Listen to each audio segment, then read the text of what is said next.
बिस्मिल्लाहिर्रहमानिर्रहीम। अस्सलामुअलैकुम। कैसे हैं आप सब? उम्मीद करती हूँ आप सब अल्लाह के फ़ज़ल से खैरियत से होंगे। मैं भी बिल्कुल ठीक ठाक अल्हम्दुलिल्लाह। तो जी, मेरी प्यारी सी यूट्यूब की जो फैमिली है उसके लिए मैं एक बिज़ी डे लेके आई हूँ फिर आज अपनी रूटीन। और विदाउट लाइट ज़िंदगी टाइट, ये आज का हमारा टाइटल है। तो जी, लाइट के बग़ैर ज़िंदगी जो है ना अजीब सी लगती है, समझ ही नहीं आता कि क्या करें हम। तो आज मैं आपको बताऊंगी कि लाइट के बगैर भी हम कौन कौन से काम जो हैं वो कर सकते हैं। अगर कभी आपके एरिया में भी लाइट सुबह जाए और शाम में आए तो आप कहेंगे कि आज का दिन तो वेस्ट हो गया, सारे काम पेंडिंग हो गए। लेकिन आप अपने शेड्यूल से हट के ये वाले काम कर सकते हैं। और वो कौन से काम हैं? उनमें सबसे पहला जो काम है ना, वो है आप अपने फ्रीज़र की डीप क्लीनिंग कर सकते हैं। जब लाइट जाए आपके एरिया में फुल डे के लिए तो आप ये काम कर सकते हैं। और स्पेशली रमज़ान से पहले ये काम मस्ट मुझे भी करना ही था, ताकि रमज़ान और ईद तक बिल्कुल जो फ्रीज़र है ना वो अच्छे से नीट एंड क्लीन रहे। और ये देखें, फुल है मेरा फ्रीज़र। सामान मैंने इसमें काफ़ी सारी चीज़ें रखी हुई हैं और ऑर्गेनाइज़ भी नहीं की हुई। तो अब मैं इन सब को निकालूंगी और फिर आपको टिप्स भी दूंगी कि किस तरीके से आप जो अपना फ्रीज़र है ना झटपट साफ़ कर सकते हैं। आप यकीन जाने, ये टमाटर मैंने आपके सामने ही निकाले हैं फ्रीज़र में से। इसके ऊपर से आइस भी जो है ना वो वाइट वाली वो मेल्ट नहीं हुई थी और जो मेरा फ्रीज़र था ना वो साफ़ हो गया था। और इसके लिए बहुत ही आसान सी टिप है जो मैं आपको दूंगी, आपने ज़रूर उस पर इम्प्लीमेंट करना है। और मुझे भी प्लीज़ ज़रूर बताइएगा कमेंट में कि आपको कैसी लगी ये टिप। और बहुत ही सिंपल है। मैं इस टिप पे थोड़ा बाद में अमल करूँगी क्योंकि ये जो रैक है ना फ्रीज़र के, बहुत टाइटली इसमें फ़िक्स हो गए हैं आइस की वजह से। लेकिन इस स्टेज पे भी आप मेरी टिप पे अमल कर सकते हैं। और अगर मैं भी पहले करती ना तो मेरा फ्रीज़र मज़ीद जल्दी साफ़ हो जाता। अब भी 10 मिनट के अंदर अंदर साफ़ हो गया था। और ये देखें, आइस इतनी हार्ड हो रही है ना ऊपर से कि बिल्कुल उतरने का स्क्रैपर से वो नाम नहीं ले रही। तो जो टिप है ना वो मैं आपको अभी बता देती हूँ। मैं वैसे बाद में उसका यूज़ करूँगी, लेकिन आपको मैं स्टार्ट में ही बता देती हूँ। आपने क्या करना है, आपने एक बड़े से पतीले में पानी खूब गर्म कर लेना है, अच्छे वाला, बिल्कुल उसमें अच्छे से बॉयल आ रहे हो इतना आपने गर्म करना है। और इस स्टेज पे भी ना आप दोनों रैक पे किसी बाउल में डाल के प्लास्टिक के तो वो गर्म पानी रख दें।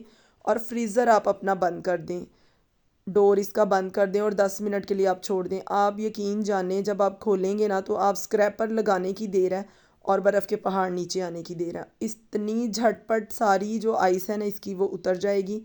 तो आप दूसरे काम निपटा लीजिए, तब तक जो भी आपने सामान निकाला है उसको साफ़ करना है या उसको ऑर्गेनाइज़ करना है वो सेट कर लीजिए। जब तक आपके फ्रीज़र की जो आइस है ना वो सारी मिनटों में उतर जाएगी।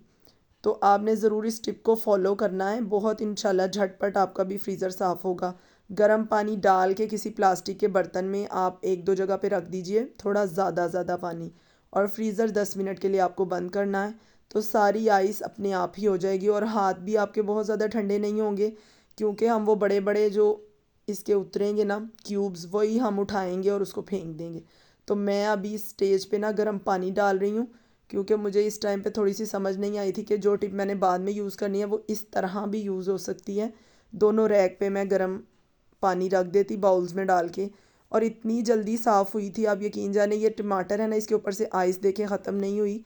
तो इसको मैंने इसी तरह ये रहेंगे तो फ्रीज़र हमारी साफ़ हो जाएगी। वरना यही होता है कि सारी चीज़ें पानी छोड़ देती हैं, तब कहीं जाके हमारा फ्रीज़र जो है ना वो नीट होता है। लेकिन आप इस टिप पे अमल करेंगे तो बहुत जल्द आपका जो है ना फ्रीज़र बहुत अच्छे से साफ़ भी हो जाएगा और झटपट भी हो जाएगा। तो ये देखें, मैंने ऐसे ही रखे हुए थे टमाटर, लेकिन ये मैं प्लास्टिक के बाउल लिए हैं बिल्कुल। तो मैं इसमें अब सारी चीज़ें जो है ना वो अरेंज करके रखूँगी ताकि साफ़ सुथरी भी लगें और बहुत असेंबल हो के चीज़ें आएँ और एक दूसरे के ऊपर भी रखी जाएँ। क्योंकि रमज़ान में जो मैं आपको चीज़ें सेव करने की भी प्रिपरेशन की, रमज़ान से पहले जो वीडियो आएगी उसके लिए भी मुझे स्पेस बनानी है। और ये दूध के ऊपर से जो बलाई उतारते हैं ना, ये ज़रूर आप उतारा करें। और इससे आप देसी घी बनाएं, मक्खन बनाएं। और मक्खन को आप बेकिंग में यूज़ कर सकते हैं, घर में खाने के लिए भी यूज़ कर सकते हैं। बाज़ार का मक्खन लेने से आप अवॉइड कीजिए, आप यही वाला यूज़ करें। बहुत मुश्किल से मैंने अपने रैक तो निकाल लिया। अब देखें, इस तरह उबलता हुआ पानी मैं रखूँगी, डोर में कर दूँगी बंद, और छत पे आप देख लें अभी भी जो है ना इसके पीछे और छत पे काफ़ी सारी जो बर्फ़ है ना वैसे की वैसी बहुत हार्ड जो है वो जमी हुई है। और लाइट आपको बहुत कम नज़र आ रही होगी वीडियो में, वो इसलिए क्योंकि आज लाइट है ही नहीं, मैंने जैसे कि आपको स्टार्ट में ही बताया। और ये देखें इतनी हार्ड थी ना, ये बिल्कुल नहीं उतर रही थी। और अब देखें पूरा का पूरा वो स्लैब टाइप उतर गया है, इसमें से आइस ना पूरी स्लैब की तरह उतर गई है। तो आपने भी ज़रूर इस टिप को फॉलो करना है, इंशाल्लाह आप ऐसे चुटकियों में अपना जो फ्रीज़र है ना वो साफ़ कर लेंगे।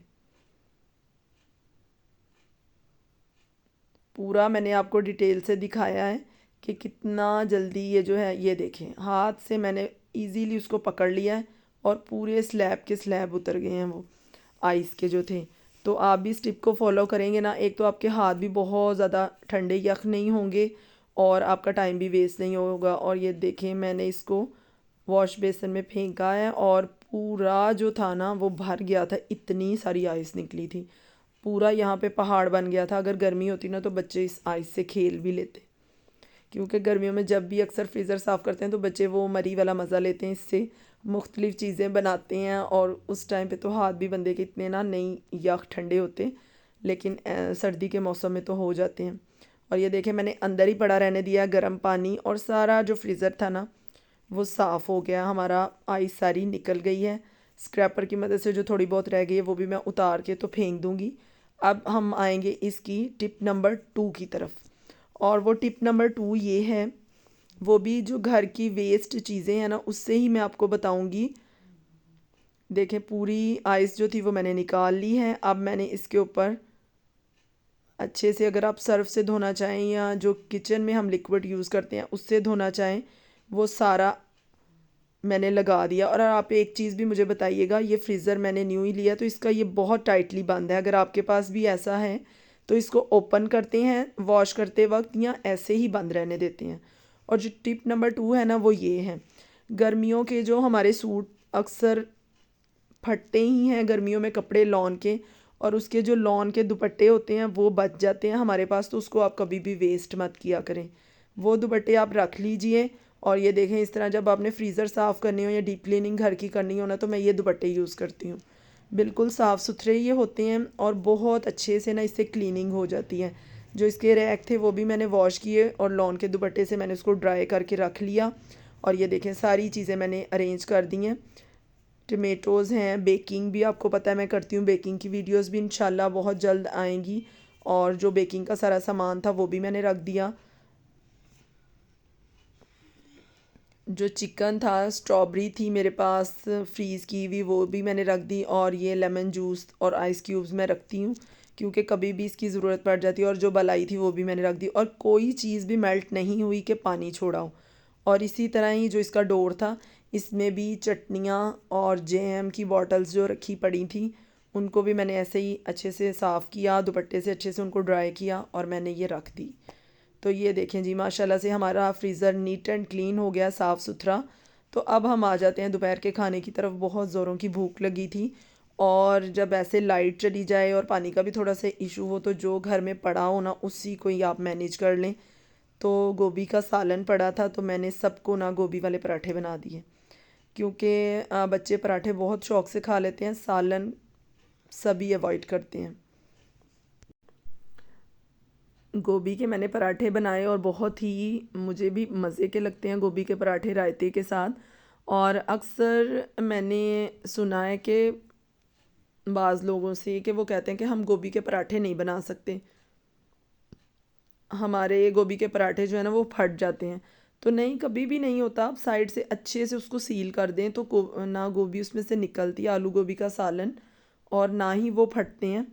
इस तरह साइड से अच्छे से आप प्रेस कर लें। अगर फिर भी एजिस खुल जाएं तो आप फोक की मदद से कर लिया करें, फिर कभी भी जो एजिस है ना वो नहीं खुलते और ना ही गोभी का सालन इसमें से बाहर निकलेगा। और एज़ यूजुअल अंधेरे वाली वीडियो है आज, क्योंकि लाइट नहीं आ रही, तो आज सारे काम अंधेरे अंधेरे में ही हो रहे हैं।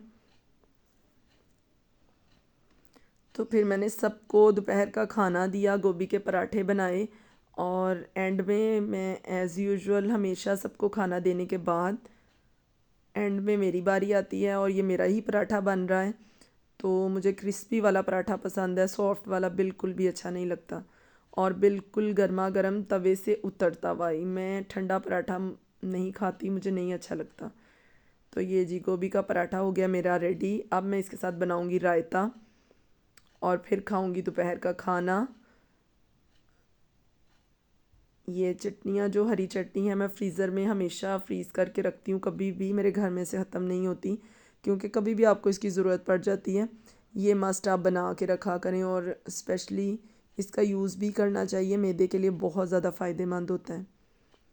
और फिर जिसके बगैर हमारी ज़िंदगी है अधूरी, वो है चाय। तो जी मैं दोपहर के खाने के बाद भी पीती हूँ चाय।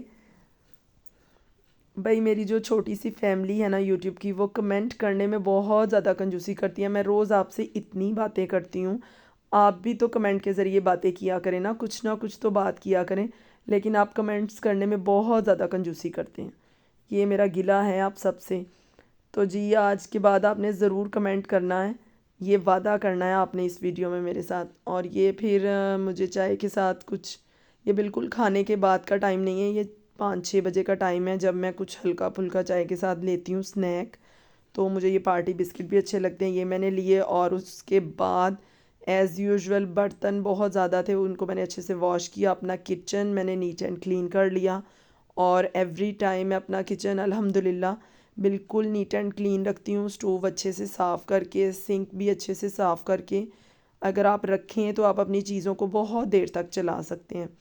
इससे ये फ़ायदा होता है कि आपकी चीज़ें भी नई लगती हैं और ख़राब भी नहीं होती। तो फिर फाइनली हमने रात का खाना, हमने बिरयानी खाई थी। और ये भी मैंने घर में नहीं बनाई थी, ये देग की बिरयानी है। तो ये हमें आई थी, ये देग की बिरयानी है। और ये मेरी सिस्टर की तरफ देग बनी थी, उन्होंने हमें भेजी थी और बहुत ही मज़े की बिरयानी थी। रात को यही फिर हमने खाई और बहुत मज़ा आया खाने का। और यही था मेरा आज का व्लॉग। उम्मीद करती हूँ आपको बहुत पसंद आया होगा। फिर मिलेंगे इंशाल्लाह आपसे नेक्स्ट वीडियो में।